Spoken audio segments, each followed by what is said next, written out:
हिमाचल में पंचायत सचिवों के 300 पदों पर होगी भर्ती। प्रदेश भर में 899 पद खाली।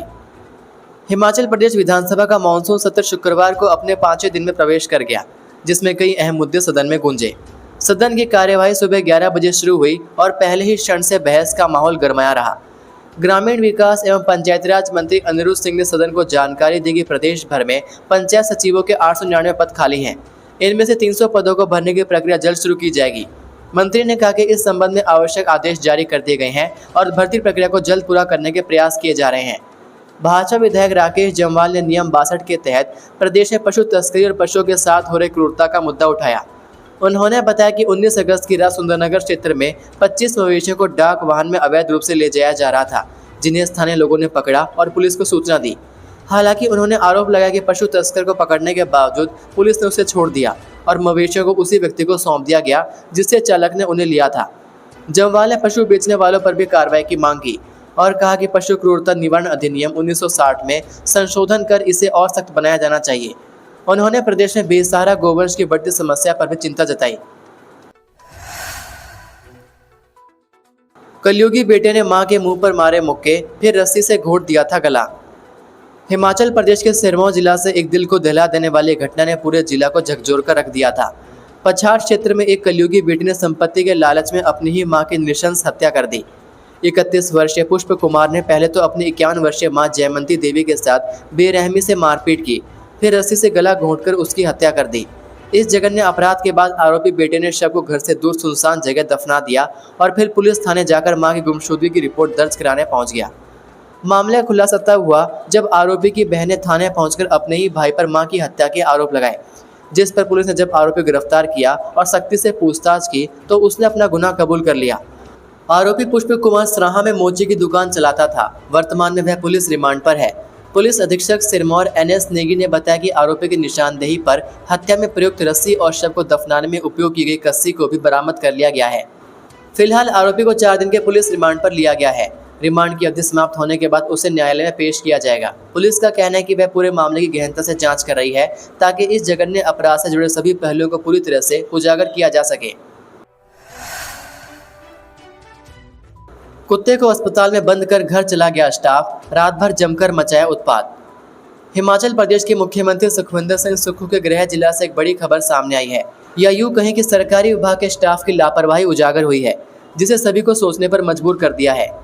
यहाँ अस्पताल का स्टाफ शाम को एक कुत्ते को अस्पताल के अंदर ही बंद कर बाहर से ताला लगाकर चला गया। यह मामला हमीरपुर जिले के बिजड़ी स्थित आयुर्वेदिक अस्पताल का बताया जा रहा है, जिसने अस्पताल प्रशासन की कार्यशैली पर कई सवाल खड़े कर दिए हैं। बताया जा रहा है कि अस्पताल का स्टाफ गुरुवार शाम को भवन को बंद कर घर चला गया, लेकिन भीतर एक आवारा कुत्ता बंद रह गया।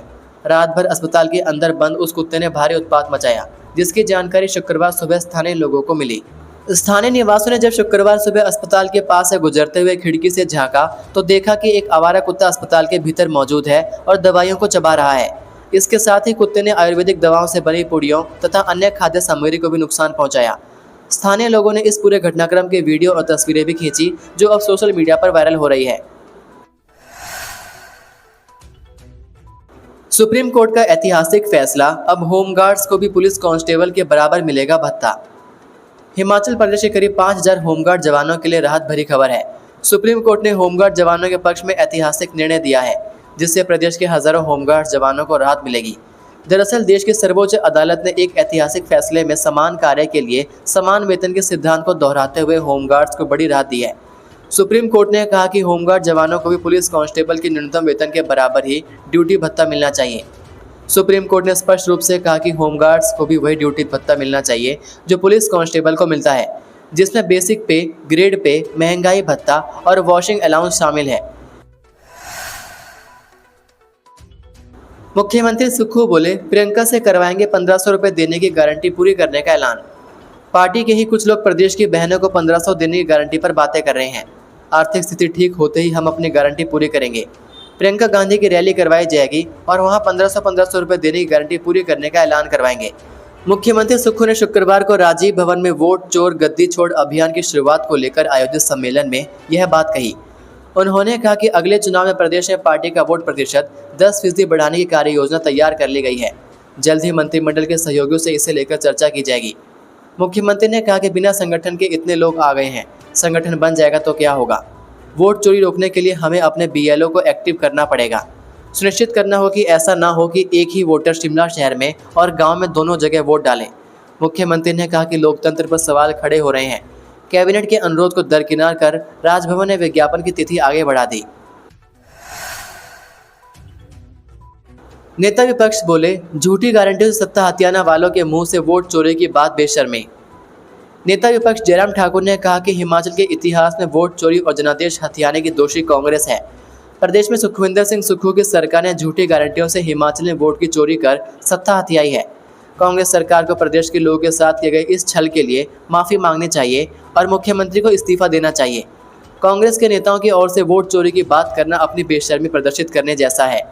शुक्रवार को जारी प्रेस बयान में उन्होंने कहा कि कांग्रेस के हिमाचल प्रभारी के सामने पार्टी की असलियत सामने आ गई। कांग्रेस के नेताओं ने जमकर शक्ति प्रदर्शन किया।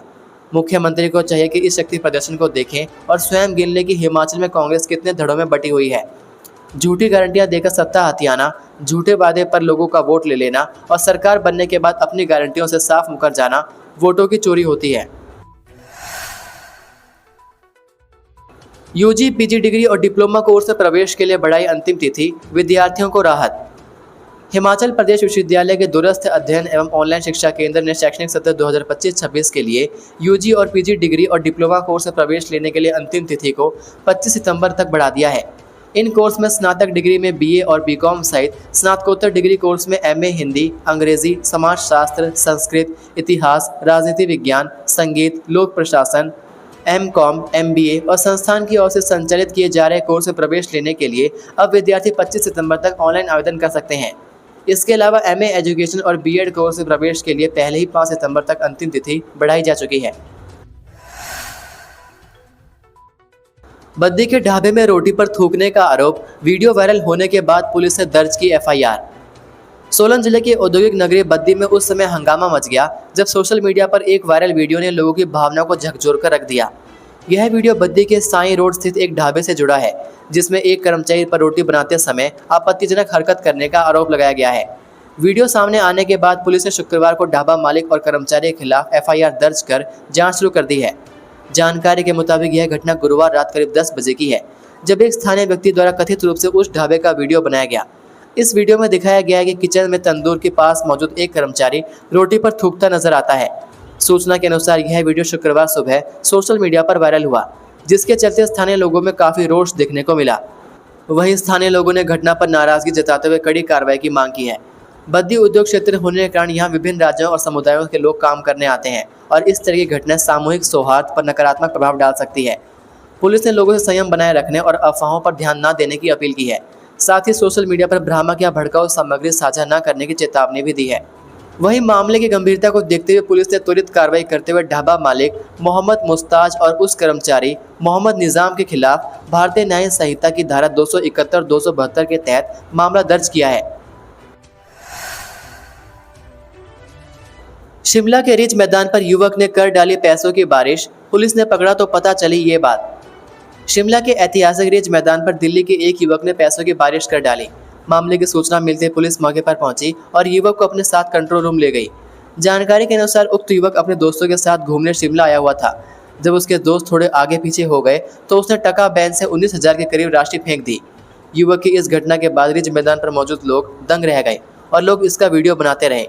इस दौरान रिज मैदान पर गश्त कर रहे पुलिस के जवानों ने जब युवक को पैसे बिखरते हुए देखा तो उसे तुरंत माल रोड पर स्थित पुलिस कंट्रोल रूम ले जाया गया।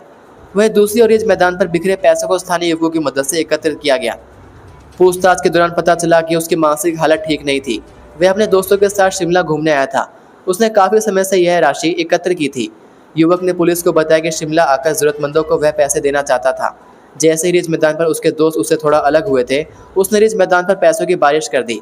बाद में जब पुलिस ने यह पैसे एकत्र कर इसकी गिनती की तो यह राशि 19,000 के ज्यादा निकली। कांग्रेस मुख्यालय में हाई वोल्टेज ड्रामा, पार्टी प्रभारी के सामने सीएम सुक्खू, मंत्री विक्रमादित्य समर्थकों ने की नारेबाजी। हिमाचल प्रदेश की राजधानी शिमला में स्थित कांग्रेस मुख्यालय राजीव भवन शुक्रवार को उस समय राजनीतिक सरगर्मी का गवाह बना जब मुख्यमंत्री सुखविंदर सिंह सुक्खू और लोक निर्माण मंत्री विक्रमादित्य सिंह के समर्थकों ने जोरदार नारेबाजी कर डाली। काफी देर तक यह हाई वोल्टेज ड्रामा चलता रहा। यह घटनाक्रम उस समय शुरू हुआ जब वोट चोर गद्दी छोड़ अभियान के समर्थन में पार्टी कार्यकर्ता और नेता बड़ी संख्या में राजीव भवन पहुंचे थे। इस दौरान मंच पर मुख्यमंत्री सुक्खू, प्रदेश कांग्रेस अध्यक्ष प्रतिभा सिंह, कांग्रेस के प्रदेश प्रभारी रजनी पाटिल, सह प्रभारी चेतन चौहान और अन्य वरिष्ठ नेता मौजूद थे। जैसे ही कार्यक्रम शुरू हुआ और मुख्यमंत्री सुक्खू के मंच पर बैठे तो उसके कुछ समय बाद उनके समर्थकों ने उनके पक्ष में नारेबाजी शुरू कर दी। वहीं इससे कुछ ही देर बाद जैसे ही मंत्री विक्रमादित्य सिंह राजीव भवन पहुंचे तो उनके समर्थकों ने भी जवाबी नारे लगाते हुए शक्ति प्रदर्शन शुरू कर दिया। नारेबाजी का यह दौर 10 मिनट तक चला और स्थिति यह हो गई कि मंच पर बैठा पार्टी नेतृत्व कार्यकर्ताओं से बार बार शांति बनाए रखने की अपील करता रहा, लेकिन कार्यकर्ता नारेबाजी में डटे रहे।